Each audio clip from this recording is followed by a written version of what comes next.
Bien, y hoy lo que vamos a ver son aspectos vinculados a la gestión pública, reformas administrativas, un poco algunas características y algunos modelos de gestión pública que entiendo que una parte de ustedes lo ha visto anteriormente, en particular los que están en administración pública, pero que viene bien recordar en algún punto. Entonces, listo, empezamos con una primera parte, quizás van a ser dos partes cortas, pero bueno, ese es el programa que tenemos para hoy.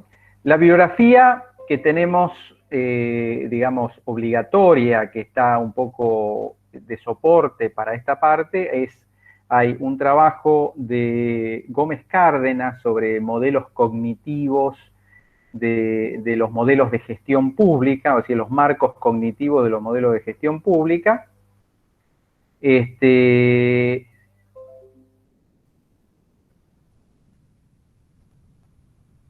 y está el trabajo de Oscar Oslak es una especie de balance de las reformas de la década de los años 90. Y después hay un trabajo que yo preparé y que sobre todo, bueno, tiene una parte inicial quizás más interesante sobre toda la evolución todo lo que implica o ha implicado la creación de agencias estatales, de agencias descentralizadas. Y después otra parte es un estudio de caso de la Agencia Nacional de Seguridad Vial, al menos de hace un tiempo atrás. Entonces, esos son los tres textos que, digamos, aplican principalmente a esta parte que está acá. Bueno, entonces en términos de paradigmas de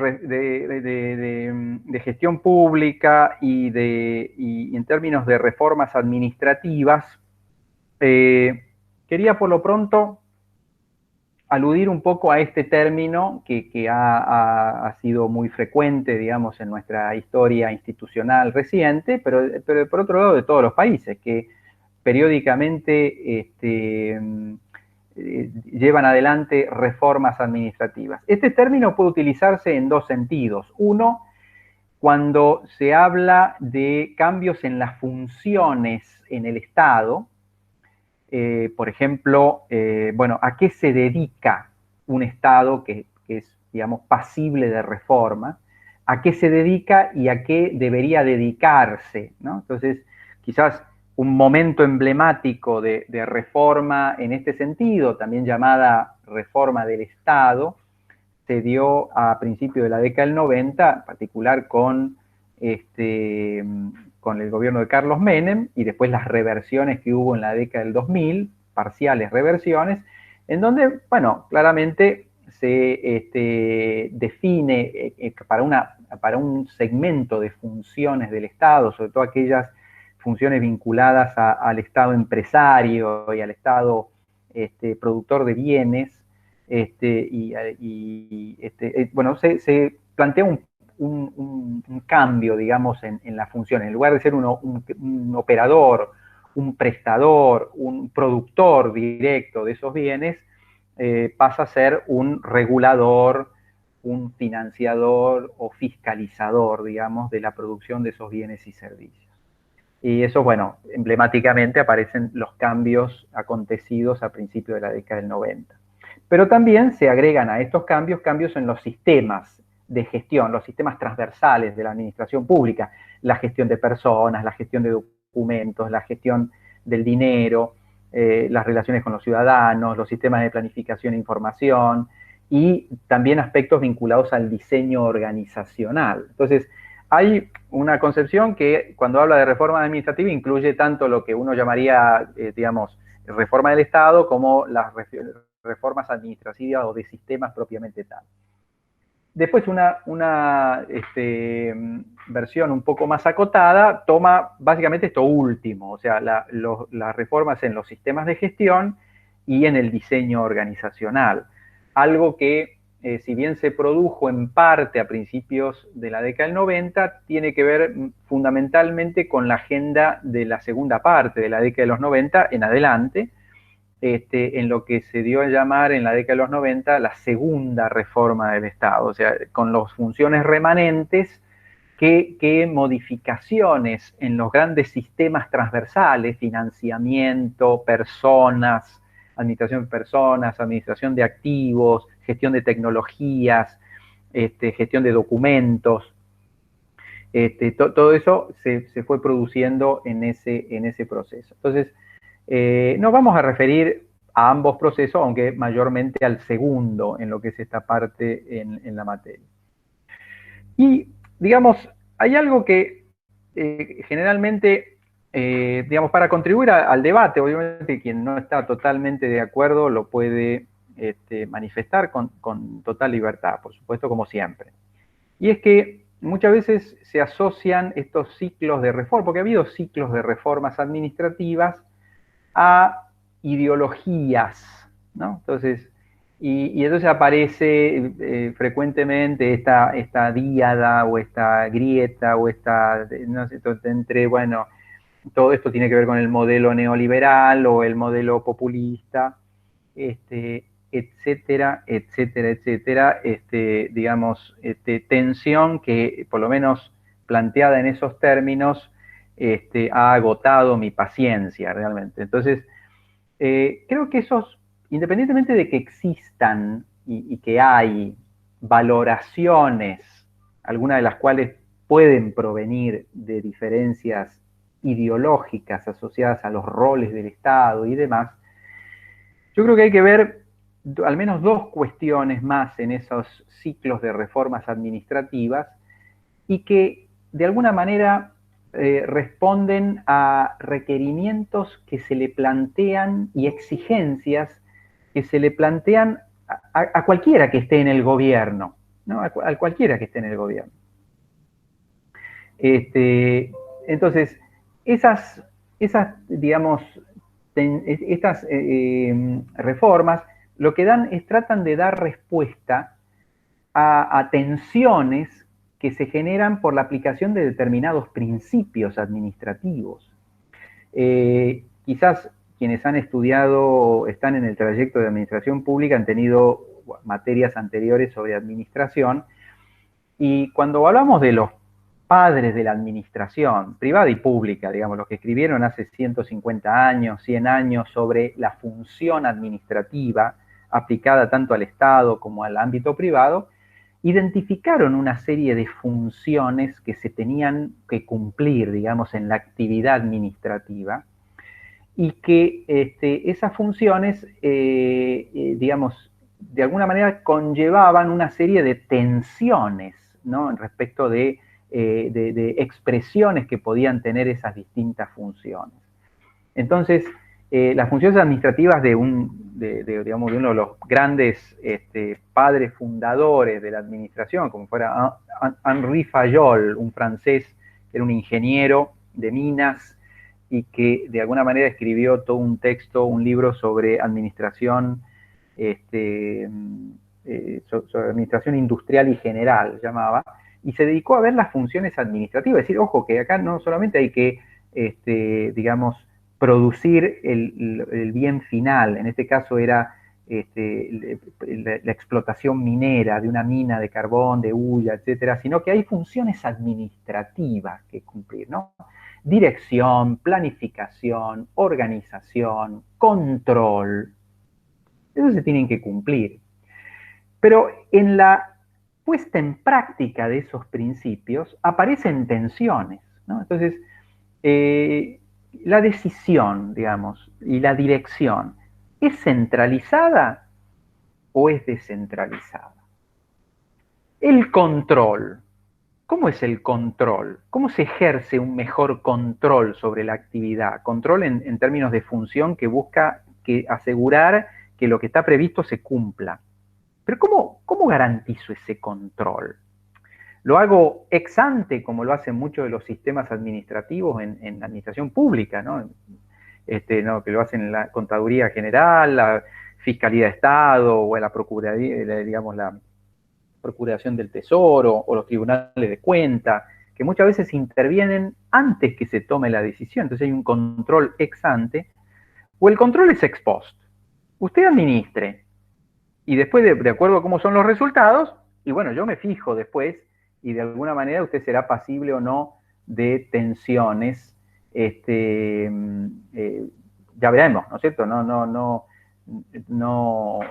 Entonces, no hay una aplicación. ¿Cómo es la coordinación y la supervisión? Porque se supone que en una actividad administrativa lo que hay que hacer es que un conjunto de personas que, digamos, se articule esos distintos aportes en términos de un objetivo. ¿Cómo es un sistema de supervisión? Ahí basta leer a Mintzberg, por ejemplo, y ver las modalidades de supervisión, por producto, por tarea, hay distintas modalidades. ¿Y cómo es el proceso de coordinar esto? Si aumenta la especialización funcional, que ha sido un proceso, digamos, rampante de crecimiento de la especialización, ¿cómo se garantiza que haya coherencia general? Entonces, quizás alguno de ustedes ha tenido esa experiencia, pero cuando uno llega a una función administrativa, finalmente, independientemente de la ideología, independientemente de otras cuestiones, se le plantean esos desafíos. Y esos desafíos necesitan una resolución. Entonces, en parte, los ciclos de reformas administrativas han tenido que ver con respuestas diferenciadas a las tensiones o desafíos que plantean la instrumentación de funciones administrativas básicas. Eso por un lado. La otra cuestión tiene que ver con marcos cognitivos, o sea, desde qué lugar estoy viendo el problema de la administración. Cualquier ciclo de reforma administrativa, de alguna manera, y reforma del Estado también tomado más latamente, parte de un diagnóstico. ¿Cuál es el problema administrativo? Que, digamos, me obliga a plantear algún tipo de reforma. ¿Cuál es el problema administrativo? Bueno, la definición del problema administrativo depende desde dónde lo mire y cuál es el foco que estoy poniendo sobre ese problema administrativo. Esto es parte del trabajo, que ya lo vamos a mencionar, de Gómez Cárdenas, que está en la biografía.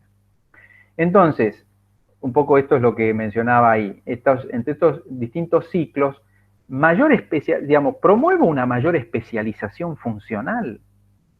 Por ejemplo, una cristalización en el aparato del Estado de una mayor especialización es lo que ha sucedido en los últimos 30 años, que es una creación enorme, una gran creación de agencias descentralizadas especializadas, por fuera de los ministerios, de los grandes ministerios o ministerios multipropósitos.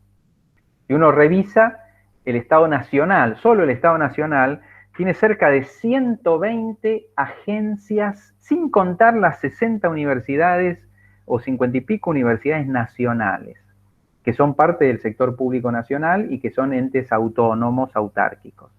Sin contar 60 universidades públicas, hay 120 organismos, entre organismos descentralizados, empresas públicas bajo el formato de la sociedad del Estado, de la sociedad anónima con participación estatal mayoritaria, entes público-privados, entes financieros, corporaciones interestaduales, no menos de 120, de las cuales más de la mitad fueron creadas en los últimos 30 años.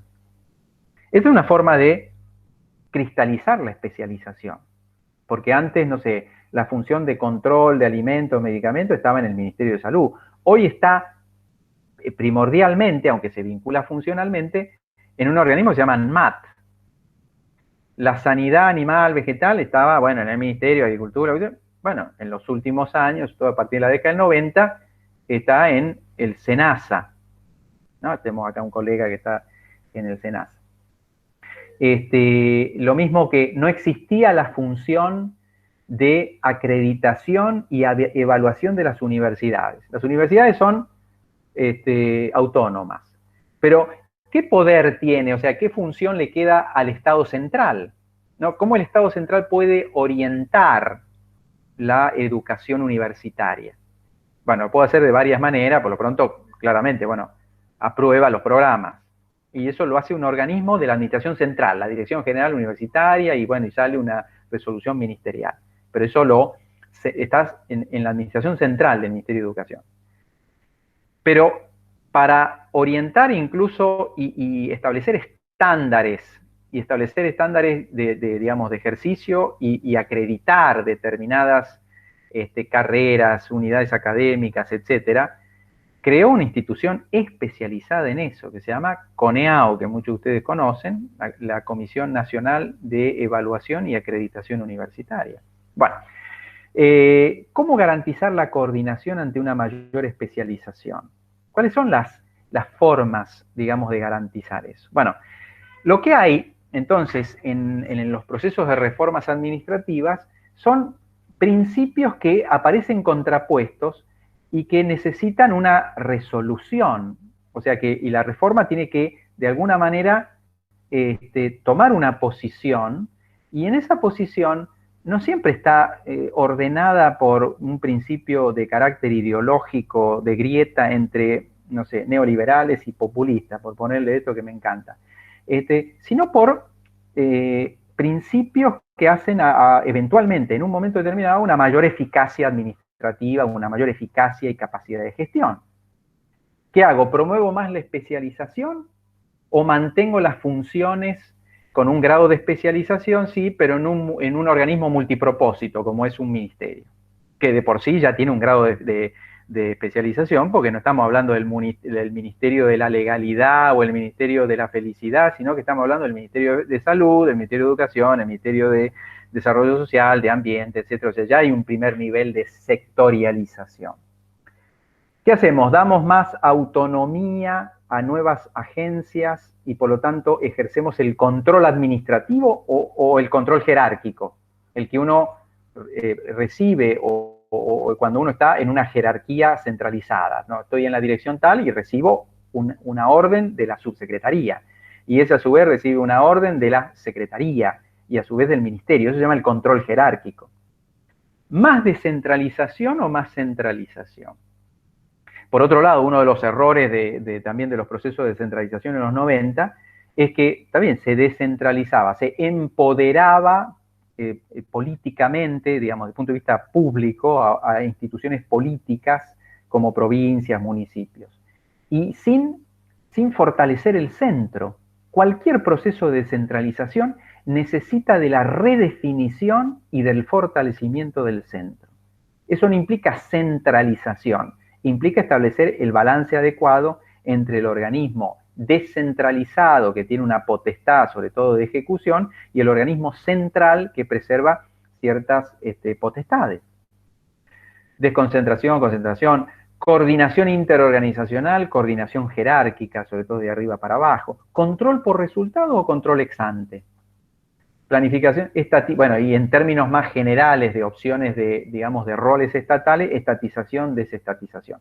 Lo que quiero decir es que para la redefinición, para la definición de estas cuestiones, son principios que, en todo caso, los que toman decisiones lo piensan de alguna manera anticipando cuál puede ser su eficacia concreta para mejorar la calidad de la gestión, que eso finalmente es lo que espera la mayoría. Entonces, bueno, de alguna manera la especialización puede adoptar distintas formas, geográfica, por destinatarios, por procesos, productos o propósitos. Yo puedo hacer una especialización, digamos, y una organización administrativa diciendo, bueno, tengo la dirección del conurbano norte, la dirección del conurbano sur, la dirección del conurbano oeste. Es una forma, es por geografía, o por destinatario. La dirección de niñez, la dirección de ancianidad, la dirección de discapacidad, o por proceso, la dirección de administración, de planificación, o por producto, la dirección de, no sé, de becas, la dirección, ¿me entiende? Que hay distintas formas de especialización, distintas formas de coordinación y distintas formas de control en procesos, por roles, por productos, por patrullaje, que es decir, que yo voy controlando todo lo que va viniendo, o por alarmas. O sea, pongo una serie de lo que se llamaría alarmas, o sea, indicadores en situaciones que entiendo que son emblemáticas, y cuando un determinado indicador, su registro llega a un determinado nivel, bueno, eso enciende una alarma y ahí interviene el control. No es continuo, sino es por alarma. Bueno, uno puede decir, ¿esto tiene que ver con lo ideológico? Y no tanto. Tiene que ver con lo que cada uno entiende que es la resolución y cómo tiene que ser la resolución del problema general de decisión y de coordinación en una gestión pública. Obviamente hay marcos internacionales, se difunden modelos internacionales, hay lo que se llama isomorfismos, o sea, se van creando instituciones del mismo tipo, no importa, digamos, de dónde están, pero digamos, replican modalidades específicas, muchas veces sin tener en cuenta si esos son aplicables o no. ¿Es una reforma general o una reforma de enclave? Hay distintas cosas. En la década del 90 se planteó una reforma más general, pero después se plantearon reformas de enclave también. Por ejemplo, puedo apostar a que se reforme fuertemente la FIP, la ANSES, porque sé que son los grandes motores de producción de bienes y servicios en el nivel nacional y todos los organismos tienen que de alguna manera dialogar con esos dos organismos. Por lo tanto, tienen que, si yo los fortalezco estos dos, todos los demás tienen que acompañar en algún momento porque tienen que ponerse en el mismo nivel. O sea, nivela para arriba, pero en lugar de tomarlos a todos, tomo dos organismos que son los que empujan para arriba o tiran para arriba.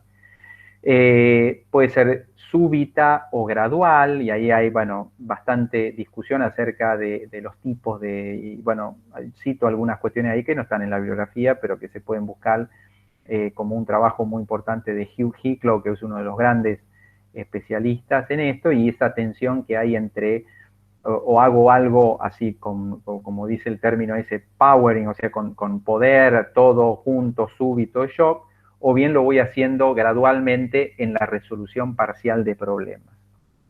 En resumidas cuentas, hay ciclos.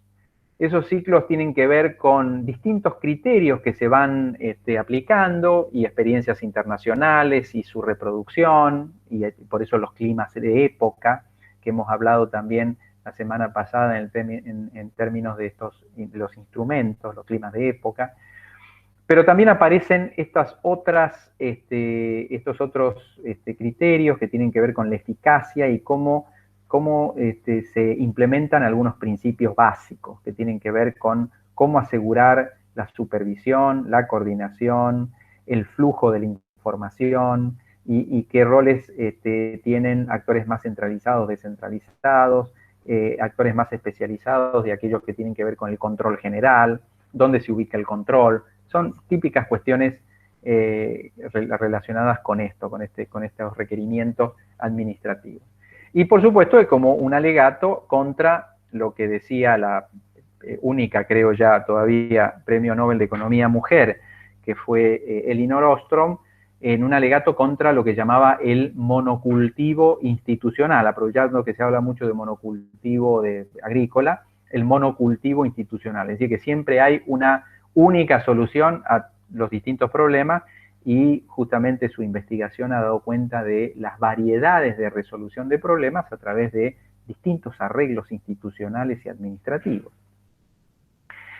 Bueno, entonces, esto es un aspecto que tiene que ver con cómo se van planteando estas reformas a partir de cómo se van considerando estos principios administrativos. Y después está el trabajo que ustedes van a poder ver en la bibliografía de nuestro amigo Carlos Gómez Cárdenas, que dice que, bueno, cada modelo de reforma ha tenido también su propio marco cognitivo, es decir, donde se ha planteado cuáles son los problemas y cuáles serían las respuestas, pero parte dice cuál es el problema de la administración hoy. Y de alguna manera da cuenta de que en los últimos años ha habido bastante hibridez, o sea que ha habido, sobre todo en el caso argentino, aplicación de reformas que pertenecen a marcos cognitivos distintos, porque se han aplicado según también la problemática y lo que se debía resolver. Entonces no ha habido solo un modelo. Ahora después vamos a hablar en la segunda parte un poco más de estos modelos. Pero él, bueno, distingue tres modelos, digamos, de reforma administrativa. Uno que es el por defecto, el modelo creador, digamos, de la administración pública moderna, o llamado también el modelo weberiano, que si uno piensa que en algún momento alguien dice, estoy con el modelo weberiano, cual históricamente no es así, pero quienes pensaron el Estado moderno sobre todo desde la democracia moderna a fines del siglo XIX, o los inicios de la democracia moderna, el diagnóstico que había sobre la administración preexistente era de un elevadísimo personalismo, clientelismo y patrimonialismo. Entonces, ¿qué es lo que tengo que hacer? Y bueno, lograr profesionalidad, meritocracia en el sentido del acceso por mérito, honestidad, y ahí está la figura cumplidora de reglas que es el burócrata beberiano, y un sistema universal en el sentido que presta servicios a la población de acuerdo a parámetros y criterios, no de acuerdo a personas, tipo con nombre y apellido, sino de acuerdo a criterios, a dimensiones.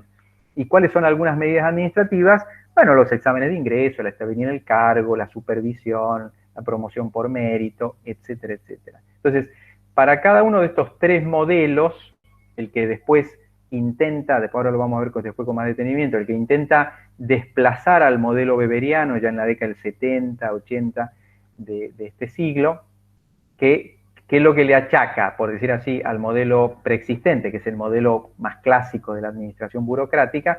Ineficiencia, papeleo, rigidez, particularismo. ¿Y qué propone? Eficiencia, una capacidad de respuesta, una mirada más sobre los usuarios, destinatarios, clientes, más flexibilidad, no tantas normas, más flexibilidad para obtener mejores resultados. Y bueno, ¿y qué propone? Aspectos, contratos de gestión, agencias descentralizadas, competencia, etcétera, etcétera. Y después un modelo que es un poco coetáneo con el de gerencial, pero parte de otra mirada, cree que el problema no es la ineficiencia, sino es el abuso de poder, el autoritarismo, la arbitrariedad, y propone, en todo caso, más participación, o gobierno digital, gobierno abierto, digamos, para pensarlo más en las categorías y en las prácticas recientes, y también la supervisión legislativa más directa, etcétera, etcétera. Entonces, creo que es un buen texto para ver también cómo hay distintos modelos de reforma, y esos modelos de reforma pueden tener algunos contactos con algunos modelos de reforma del Estado y asociados a algunas ideologías que prefieren mayor o menor intervención estatal, pero tienen también su propia lógica en términos de cómo intentan resolver problemas que se plantean a cualquier administración para el cumplimiento de logros. Es decir, ¿cómo hago para coordinar acciones? ¿Cómo hago para maximizar el producto? ¿Cómo hago para asegurar control? ¿Cómo hago para articular lo que son proveedores en el nivel de la calle con las funciones centrales gerenciales? ¿Cómo se resuelven las grandes tensiones administrativas? Y entonces estos tres modelos tienen sus propias maneras de resolver, pero parten de diagnósticos distintos. También porque pueden ser que están en periodos históricos distintos, pero parten de diagnósticos distintos. Me parece que eso es importante plantearlo. Antes de cerrar para esta parte, bueno, hay un texto que no está en la bibliografía, que es un texto bastante reciente, pero que lo puedo poner a disposición, que habla.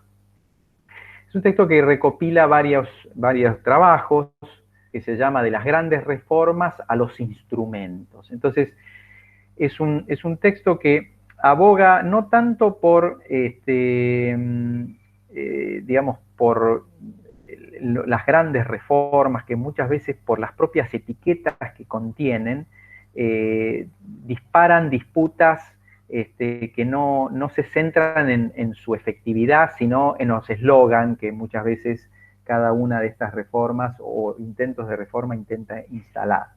Entonces, en lugar de pensar en grandes reformas con los supuestos, rigideces que eso tiene, requerimientos de reformas masivas desde el punto de vista de los sistemas de gestión, adhiere más a, bueno, que hay, así como habíamos mencionado que había instrumentos de política pública, hay instrumentos de reforma administrativa. Entonces, ¿cuáles serían esos instrumentos de reforma administrativa que, digamos, pueden concitar la adhesión de distintas personas sin entrar en discutir los supuestos de una gran reforma? Es decir, algo un poco más práctico para ver concretamente en función de un problema qué instrumento representa como un mecanismo que puede tener una capacidad de resolución de ese problema puntual. Y de alguna manera plantean un grupo de instrumentos, que entonces en lugar de hablar de una gran reforma, hablar de instrumentos puntuales o ámbitos más acotados de resolución de problemas que van a tener un efecto favorable, o deberían tener un efecto favorable en la gestión administrativa. Por ejemplo, lo que son las reformas que tienen que ver con la profesionalización del servicio público, en una concentración sobre esa. Por ejemplo, también reformas que tienen que ver con la alta gerencia pública. ¿Qué hacer en ese segmento? Está pensando en toda la reforma, en todo el... No, está pensando a lo mejor en un segmento, la alta gerencia pública. ¿Cómo tratarla? Digamos, ¿qué alternativas hay? ¿Qué procesos de transición? Etcétera. ¿Cómo establecer mecanismos de coordinación? ¿Hay problemas de gestión? Bueno, puntualmente, ¿en dónde? En este lugar. ¿Cuál es el problema? Son problemas de coordinación entre distintas agencias. ¿Qué diseño de coordinación facilitaría esto? ¿En qué sentido se pueden crear agencias ejecutivas independientes, descentralizadas, no independientes, sino descentralizadas, con grados de autarquía, etcétera, para áreas específicas? O un instrumento es la asociación pública-privada para determinadas áreas en donde viene bien un acuerdo con privados. Viene bien un acuerdo con privados en términos de gestión. Lo que tiene que ver con la gestión del desempeño, sobre todo el desempeño individual, cómo hacerlo, cómo hacer sistemas de evaluación de la gestión del desempeño. La gestión de resultados y la aplicación de la metodología de identificación de resultados en todo el proceso, en toda la gestión integral de política o de programas, desde los indicadores de la planificación asociados al seguimiento y a la evaluación. La introducción de tecnologías y después otras cuestiones que tienen que ver con también lo que mencionábamos la semana pasada con estos nudges o empujones decisorios o los vouchers. Estos dos se podría discutir si son realmente de reforma administrativa o son instrumentos de política pública, o sea, técnicos de política pública. Bien. Entonces, dejo de compartir por el momento e incluso detengo la grabación.